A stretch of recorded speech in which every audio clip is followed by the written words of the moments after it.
తప్పకుండా ఇవన్నీ కూడా ప్రజల ముందు పెట్టడంతో పాటుగా అంటే ఇవాళ ముఖ్యమంత్రి గారి బ్రదర్స్ అయితే ఏదైనా చేయొచ్చా? అనుముల తిరుపతి రెడ్డి గారేమో కొడంగల్లో ఏ అధికారిక హోదా లేదు ఆయనకు. ఇలా ఒకవైపు కలెక్టర్లు, ఇంకోవైపు ఎస్పీలు కూర్చొని ఈయన గారు అధికారిక కార్యక్రమాల్లో ఇవాళ అధికారిక ప్రారంభోత్సవాలు చేస్తూ కొడంగల్ నియోజకవర్గంలో అన్అఫీషియల్ ఎమ్మెల్యేగా ఆయన కూడా ఇష్టానుసారంగా కొడంగల్ నియోజకవర్గంలో చేస్తూ ఉన్నాడు. నిన్నగాక మొన్న పారిశ్రామిక ఏదో పార్క్ కడుతున్నాము అని చెప్పి ముఖ్యమంత్రి గారి అల్లుడు కోసం ఆయన పార్ట్నర్గా ఉన్న మ్యాక్స్ బిఎన్ ఫార్మా అనే కంపెనీ కోసం కొడంగల్లో గిరిజనుల భూములు లాక్కున్నారు లగచర్లు. ఆ లగచర్ల భూముల కోసం ఏదైతే భూసేకరణ చేసినారో అక్కడ ప్లాట్లు ఇచ్చే కార్యక్రమానికి ముఖ్య అతిథి అనుముల తిరుపతి రెడ్డి. ఎవరి అనుముల తిరుపతి రెడ్డి? ఒక వార్డు మెంబరా, ఒక కౌన్సిలరా, ప్రజాప్రతినిధా?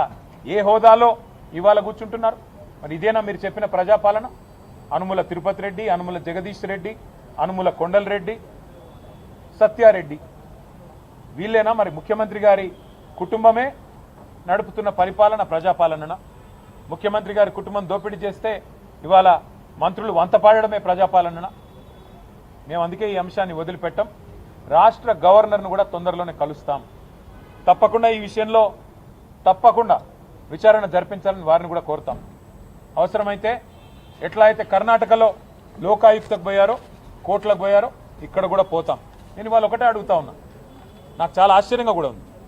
మీరు ఈ రాష్ట్రంలో అనుముల కొండలరెడ్డి గారి కంపెనీ కాకుండా వేరే కంపెనీ ఇట్లాగే ఇప్పుడు రేపు మా శ్రవణ్ గారు ఉన్నారు, 1 లక్ష రూపాయలు పెట్టి ఒక కంపెనీ పెడతాడు, నాకు కూడా ఒక 5 ఎకరాల స్థలం ఇవ్వండి అంటే ఇస్తారా? ఇచ్చే పరిస్థితి ఉందా? కొండలరెడ్డి ఒక్కడికి స్పెషల్ రూల్స్, తిరుపతి రెడ్డికి స్పెషల్గా ప్రివిలేజెస్, ప్రోటోకాల్స్, ఏ అధికారిక హోదా లేకపోయినా అనుముల జగదీష్ రెడ్డికి 1000 కోట్ల ఎంఓయూలు, సూదిని సృజన్ రెడ్డికి ఇవాళ 1000 కోట్ల కాంట్రాక్టులు, సత్యనారాయణ రెడ్డికి ఇవాళ మెడికవర్ హాస్పిటల్స్, మ్యాక్స్ బిఎన్ ఫార్మాలు, ఇవన్నీ కూడా ప్రజల ముందు బయట పెడతాం. ఇవాళ వీళ్ళు చేస్తున్న విచ్చలవిడి దోపిడీ ఒక ముఖ్యమంత్రి గారికి పరిమితం కాలేదు దోపిడీ, వాళ్ళ మంత్రులు కూడా. ఇప్పుడు మరిగా ఆ ఒక దగ్గర మేస్తే దూడ ఇంకో దగ్గర మేయదు కదా, మంత్రులు కూడా ఒకటే పనిలో ఉన్నారు.